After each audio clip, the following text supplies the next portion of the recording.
o governador Eduardo Leite chamou para si a responsabilidade no controle da disseminação do coronavírus no Rio Grande do Sul. Depois de já ter delegado o ônus da governança aos prefeitos para que decidissem como conduziriam as medidas de isolamento, ontem à noite, por volta das 9 horas e 30 minutos, ele pronunciou-se através de uma live, que tem sido agora a forma de contato do governador com o público em geral, com a comunidade gaúcha, dizendo que estava tomando uma medida mais severa, restringindo o funcionamento do comércio até o dia 15 de abril.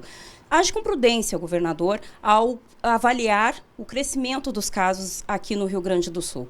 Então, ao longo de 2 dias, entre segunda e terça-feira, nós alcançamos 37 casos, 2 a menos dos registrados ao longo de 5 dias. Então, esse é um indicador importante que tem norteado realmente as ações do governo, que trabalha com um comitê de técnicos e políticos, mas que tem tido a base sempre através dos dados científicos e a partir das estratégias que foram adotadas até agora, obedecendo também à Organização Mundial da Saúde e o Ministério da Saúde, que preceitua, né, que o isolamento social é o caminho nesse momento. Então, eu acredito que um dos grandes temores do governo também seja com relação à Páscoa que se aproxima, dia 12 de abril, e a movimentação sempre no comércio, né? As pessoas se movimentando, querendo comprar, presentear, enfim, que isso incentivasse uma movimentação maior, né? Sem dúvida, Helena.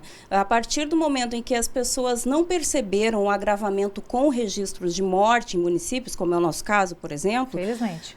Eu tenho um lado positivo, muito positivo nisso, mas o lado negativo é que a pessoa relaxa e acha que a vida está tranquila, e não é isso que os especialistas apontam. Tudo indica que abril será o mês mais crítico para o Rio Grande do Sul, isso que nós não temos ainda as temperaturas mais baixas que tendem a colaborar para a disseminação do vírus, né? O governador, a partir desse pensamento de conter o comércio na Páscoa, decidiu que até 15 dias a contar de hoje, portanto, né, a Páscoa é no dia 12, que passado esse feriado, então, não teria movimentação. Isso tudo também foi embasado a partir de muitos municípios aqui do norte, principalmente do noroeste e da Serra Gaúcha, que já estavam liberando o comércio para atuarem normalmente, né, Helena? Isso invariavelmente provoca aglomeração, que é a maior preocupação da Organização Mundial da Saúde, de todos os gestores da saúde, que é o contágio em grande escala. Ninguém está falando aqui que a partir dessas medidas estamos imunes ao vírus. A preocupação dos gestores é que não haja uma sobrecarga.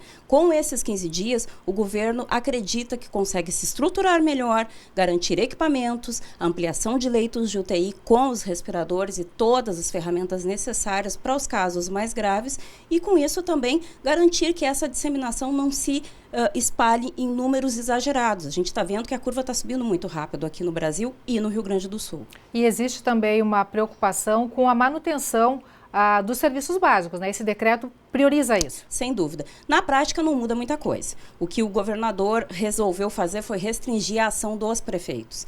O decreto traz as mesmas normas que já vinham sendo adotadas desde o início da pandemia, garantindo os serviços essenciais. Ele destacou o atendimento aos caminhoneiros, que são peça fundamental na manutenção da alimentação e também da distribuição dos mecanismos e ferramentas de contenção para a saúde, medicação, os próprios respiradores. Então, a partir desse decreto, a única coisa que fica claro é que comércio não essencial está vetado. Não há nenhuma possibilidade de abrir aquilo que não seja farmácias, mercados, né, falando uma linguagem mais simples, supermercados, restaurantes, aquele serviço de encomenda e busca ou as teleentregas, né? A alimentação está garantida, serviços de manutenção da saúde, serviços essenciais, a indústria e também a construção civil seguem também, porque por análise não fazem aglomeração de pessoas, e aqueles serviços que podem ser mantidos em home working, como a gente diz, né? Que é o serviço prestado remotamente em casa, a clientes, enfim.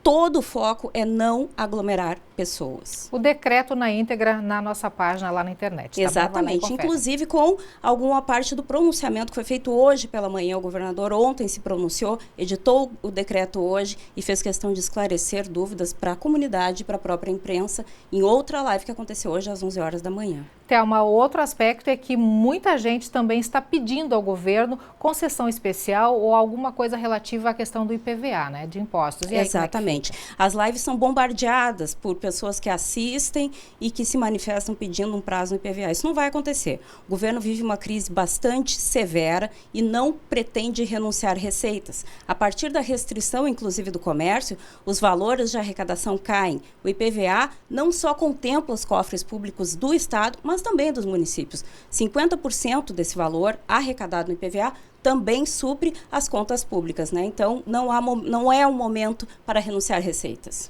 Então, aguardemos as novidades, né, Thelma? Até porque a qualquer momento o governador pode entrar de novo ao vivo numa live e anunciar novidades. É isso aí. Assim como o prefeito Sérgio Gnatti também, né? E o ministro também, né? Vamos confiar que tudo ocorra da melhor forma e que a gente passe por esse período com o mínimo de dano, né?